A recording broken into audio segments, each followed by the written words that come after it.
यानंतर घेऊयात बातम्यांचा वेगवान आढावा टॉप 50.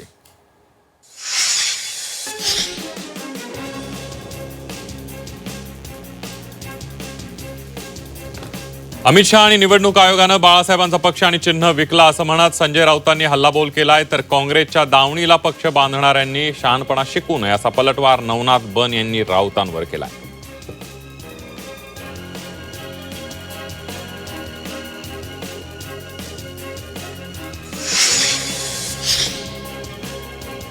शिवसेना आणि राष्ट्रवादी पक्ष चिन्ह वादावर मुख्यमंत्री देवेंद्र फडणवीस यांनी प्रतिक्रिया दिलेली आहे. पक्ष कुणाचा याचा निर्णय लोक न्यायालयानं 2024च्या विधानसभा निवडणुकीतच दिला असल्याचं त्यांनी म्हटलेलं आहे. सोबतच सुप्रीम कोर्टही हाच निकाल देईल अशी अपेक्षा त्यांनी व्यक्त केली आहे. शिवसेना पक्ष उद्धव ठाकरेंचाच, आयोगाकडून ठाकरेंचा आमच्यावर अन्याय, खासदार सुप्रिया सुळे यांनी हल्लाबोल केलाय. शिंदेंनी वेगळा पक्ष स्थापन करायला हवा होता असंही सुप्रिया सुळे म्हणाले. झेनझिनवर फोकस करा, त्यांच्याशी संपर्क ठेवा, झेनझिनसोबत समरस व्हा, त्यांचे विचार समजून घ्या, राज ठाकरेंनी पदाधिकाऱ्यांना सूचना दिल्याची माहिती आहे. गळाभेट घेणं म्हणजे परराष्ट्र धोरण नाही अशा शब्दात लोकसभेचे विरोधी पक्षनेते राहुल गांधींनी मोदींच्या परराष्ट्र धोरणांची खिल्ली उडवली आहे. मोदींच्या परराष्ट्र धोरणावर टीका करताना परदेशी नेत्यांशी होणाऱ्या त्यांच्या गळाभेटीचा उल्लेख केलाय.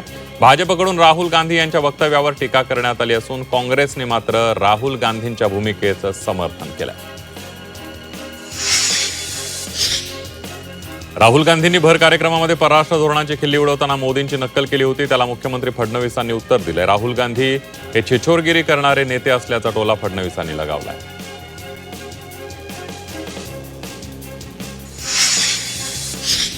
राजीनामा होईपर्यंत मोदी शहांना झोपू देणार नाही अशी टीका करणाऱ्या राहुल गांधींवर मंत्री नितेश राणेंनी हल्लाबोल केलाय. 12 वर्षे झाली पण राजीनामा देण्याची वेळ आली नाही. राहुल गांधींना देश सोडण्याची वेळ आल्याची टीका नितेश राणेंनी केली आहे.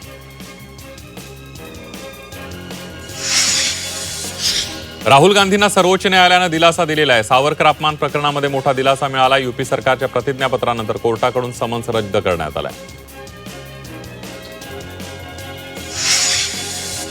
गेल्या 5 वर्षांमध्ये महाराष्ट्रातील 36,211 खासगी कंपन्या बंद झाल्याची केंद्राने संसदेमध्ये माहिती दिली. यावरून राज्यात आरोप प्रत्यारोप सुरू आहेत. शरद पवार यांनीही काल ट्विट करून याबाबत चिंता व्यक्त केली. यावर आता मुख्यमंत्री देवेंद्र फडणवीस यांनी राज्यातील उद्योगांबाबत आकडेवारी शेअर करून माहिती दिली आहे. महाराष्ट्र आजही देशात उद्योग आणि नवीन कंपन्यांच्या नोंदणीमध्ये अव्वल स्थानी असल्याचं फडणवीस यांनी सांगितलंय. कोणत्या आणि किती कंपन्या बंद पडल्या पुराव्यानिशी माहिती देतो असं म्हणत रोहित पवार यांनी चाकणमधल्या उद्योगांवरून सरकारवर निशाणा साधलाय. जबाबदार व्यक्तीसोबत इंटरप्रेस घ्यायची तयारी असल्याचंही रोहित पवार यांनी बोलून दाखवलंय. मुख्यमंत्री फडणवीस आणि उद्योगमंत्री उदय सामंत यांची भेट घेणार असल्याचं रोहित पवार म्हणाले. उद्योग खात्यामध्ये सर्वात जास्त भ्रष्टाचार, चाकण कंपन्या स्थलांतरावरून संजय राऊतांनी हल्लाबोल केलाय. उद्योग जात आहेत, उद्योगमंत्री चाकणला का जात नाहीत, सुळे यांनी उदय सामंत यांना सवाल केलाय.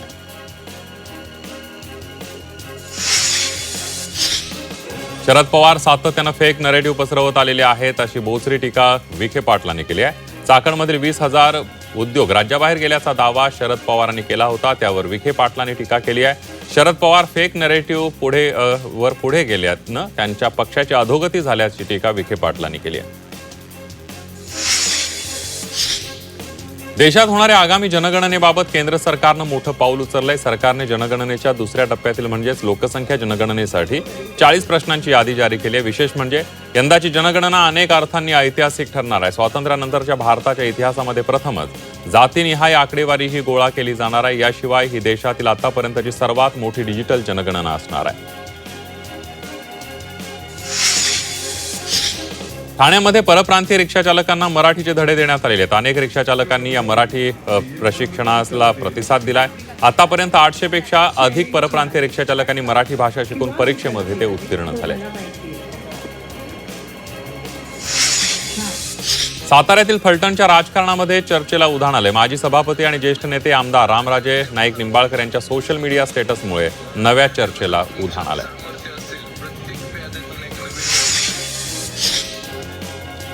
ज्यांना सत्ता दिली आहे त्यांना विचारा. पुण्यातील खड्डे वाहतूक कोंडीवर राज ठाकरेंनी हे वक्तव्य केलंय.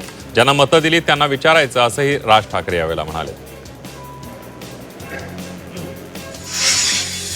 नाशिकमधील खड्ड्यांनी 7वा बळी घेतलेला आहे. अपघातामध्ये जखमी झालेल्या एकाचा मृत्यू झालेला आहे. अपघातानंतर दिलीप काळे यांना रुग्णालयात दाखल करण्यात आलं होतं, मात्र त्यांची मृत्यूशी झुंज ही अपयशी ठरली आहे. 24 दिवसानंतर त्यांचा उपचारादरम्यान मृत्यू झालाय. अपघातामुळे त्यांच्या छातीला आणि डोक्याला गंभीर दुखापत झाली होती. हिंजवडी, मान आणि मारुंजी परिसरातील रस्त्यांवरील खड्ड्यांच्या प्रश्नाकडे प्रशासनाचं लक्ष वेधण्यासाठी नागरिक आणि मनसे कार्यकर्त्यांनी रस्त्यावरील खड्ड्यांची पूजा आणि आरती करत अनोखं आंदोलन केलंय. मान मारुंजी परिसरातील खड्ड्यांवर हार फुले वाहत कार्यकर्त्यांनी आंदोलनकर्त्यांनी प्रशासनाचा निषेध केलाय.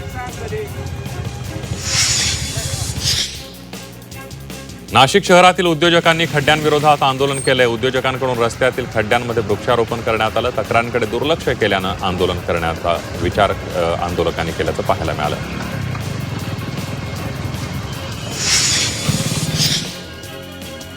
शहापूर, मनमाड, खोपोली महामार्गावरील खड्ड्यांमुळे नागरिक त्रस्त झालेत. महिलांकडून तहसीलदार आणि पोलिसांना निवेदन देण्यात आलेलं आहे. मागण्या मान्य न झाल्यास आंदोलनाचा इशारा देण्यात आला आहे. खड्डेमुक्त पुण्यासाठी राष्ट्रवादी एसपी पक्ष आक्रमक झालाय. खड्ड्यांना फुलं वाहत प्रशासनाचा निषेध करण्यात आलेला आहे. पालिकेनं शहरातील खड्डे न बुजवल्यास आणखी तीव्र आंदोलन करू असा इशारा राष्ट्रवादी शरद पवार पक्षानं दिला. कोल्हापुरातील दाभोळकर कॉर्नर या ठिकाणी पोलीस आणि आंदोलकांमध्ये झटापट झाली आहे. ई चलन रद्द करा या मागणीसाठी या ठिकाणी आंदोलन सुरू होतं. यावेळेला आंदोलक आणि पोलीस यांच्यामध्ये झटापट पाहायला मिळाली. अहिल्यानगरातील धीरज परदेशी हत्या प्रकरणाचा निषेध व्यक्त करत बीडच्या केज शहरामध्ये बंद पाळण्यात आलेला आहे. काही तरुणांनी दुचाकी रॅली काढत शहरातील दुकानं बंद केली, मात्र ही रॅली पोलिसांची कोणतीही परवानगी न घेता काढण्यात आली. त्यामुळे 15 ते 20 तरुणांविरोधात गुन्हा दाखल करण्यात आला.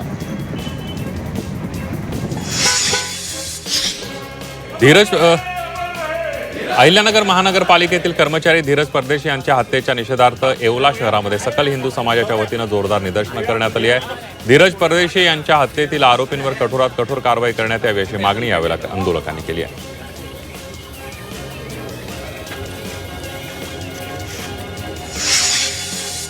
पालघरमध्ये ओबीसी समाजाकडून आंदोलन करण्यात आलंय. पालघर जिल्ह्यामध्ये सुरू असलेल्या शिक्षक भरतीमध्ये ओबीसींना 0% आरक्षण देण्यात आल्यानं आंदोलन करण्यात आलं. यावेळेला सरकार आणि लोकप्रतिनिधींविरोधात जोरदार घोषणाबाजी करण्यात आली. भंडारा जिल्ह्यातील मोहाडी नगरपंचायत उपाध्यक्षपदी मनीषा गायधने यांची निवड करण्यात आली आहे. सचिन गायधने यांच्यावरील अविश्वास ठराव पारित झाल्यानंतर 13 ऑगस्टला उपाध्यक्षपदाची निवड प्रक्रिया पार पडली. हिंगोलीचे भाजपचे आमदार तानाजी मटकुळे यांच्या 19 वर्षीय नातवाने अवयवदान केलेले आहे. आमदार मटकुळे यांना मागील काही दिवसांपासून पोटाचा त्रास होत असल्यानं डॉक्टरांनी यकृत प्रत्यारोपण करण्याचा सल्ला दिलेला आहे. भंडाऱ्यात उमेदच्या निधीच्या गैरवापराचा आरोप करण्यात आलेला आहे. लाखणी तालुक्यातील शिखर महिला प्रभाग संघाच्या निधीच्या व्यवहारावरून आता गंभीर आरोप करण्यात आलेला आहे. प्रभाग संघाच्या खात्यावर आलेला निधी टायर दुकानाच्या माध्यमातून वळवल्याचा आरोप करण्यात आला. छत्रपती संभाजीनगरसह राज्यातील सार्वजनिक विद्यापीठांतील प्रलंबित असलेली प्राध्यापकांची भरती पुन्हा एकदा रखडणार आहे. राज्य शासनानं 11 फेब्रुवारी 2026 रोजी प्राध्यापकांच्या निवडीसंदर्भात 60-40% सूत्र ठरवलेलं आहे. छत्रपती संभाजीनगरमध्ये 8000 एकर जमीन संपादनाची प्रक्रिया विशेष भूसंपादन अधिकाऱ्यांनी सुरू केली आहे. दिल्ली मुंबई इंडस्ट्रियल कॉरिडॉर अंतर्गत असलेल्या ऑरिक सिटीच्या बिडकिन इंडस्ट्रियल झोनमध्ये 3ऱ्या टप्प्याअंतर्गत नव्याने संपादनाची प्रक्रिया सुरू करण्यात आली आहे. कोल्हापूर जिल्ह्यातील कसबा तारळी गावामध्ये राष्ट्रीय ग्रंथालय दिनानिमित्तानं अभिनव उपक्रम राबवण्यात आलाय. विद्यार्थ्यांमध्ये वाचनाची आवड निर्माण व्हावी, वाचन चळवळ मजबूत व्हावी, ग्रंथालयांचं महत्त्व अधोरेखित व्हावं आणि वाचाल तर वाचाल हा संदेश जनमानसामध्ये रुजावा या उद्देशानं हा उपक्रम राबवण्यात आलाय.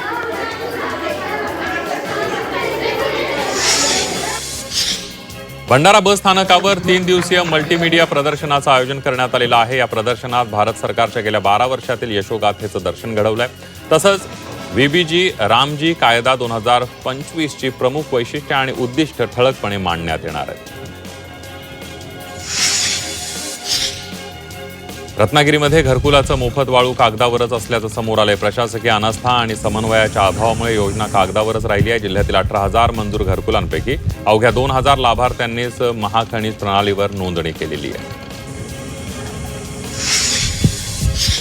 गणेशोत्सवासाठी भिवंडी निजामपूर शहर महानगरपालिकेमध्ये आढावा बैठक पार पडली आहे. महापौर यांच्या अध्यक्षतेखाली झालेल्या या बैठकीमध्ये मूलभूत सुविधा आणि पर्यावरणपूरक उत्सवावर भर देण्यात आलाय. यावेळेला गणेशोत्सव महामंडळाचे पदाधिकारी, पोलीस आणि अधिकारी उपस्थित होते.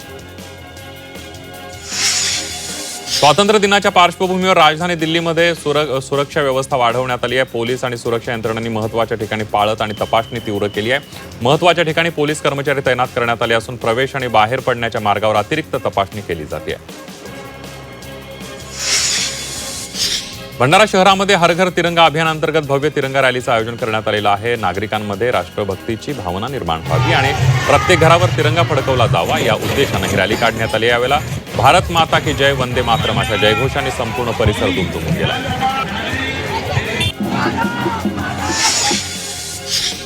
ऐतिहासिक शनिवारवाडा देशभक्तीपर गीतांनी दुमदुमून गेला आहे. सीआरपीएफच्या सुमधुर धुनांनी शनिवारवाडा परिसरामध्ये देशभक्तीचा जागर केला. यावेळेला देशभक्तीपर गीतांनी नागरिकांमध्ये राष्ट्रप्रेमाची भावना जागृत केली.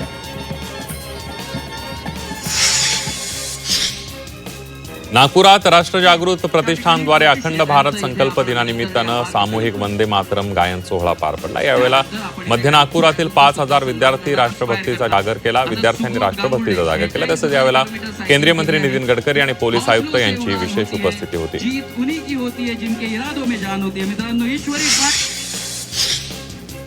स्वातंत्र्य दिनाच्या पार्श्वभूमीवर अलिबाग नगर परिषदेकडून शहरात बाईक रॅली काढण्यात आली. संपूर्ण शहरभर फिरून रॅलीची सांगता करण्यात आली. देशभक्तीपर गीतांची धून, जयघोष आणि फडकणारे तिरंगा ध्वजामुळे वातावरण भक्तिमय, देशभक्तीमय झालं होतं. स्वातंत्र्य दिनाच्या पार्श्वभूमीवर कराडमध्ये भव्य तिरंगा रॅली काढण्यात आली. सुमारे 10,000 नागरिक सहभागी झाले होते. तब्बल 325 फूट लांब तिरंगा हे रॅलीचं प्रमुख आकर्षण होतं.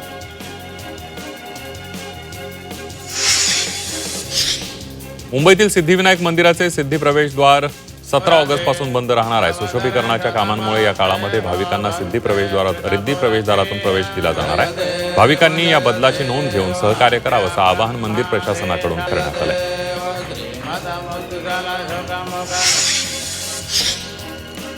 शिर्डीतील साई भक्ताने साईबाबांच्या चरणी 21,09,000 रुपये किमतीची 7 सोन्याची नाणी अर्पण केलेली आहेत.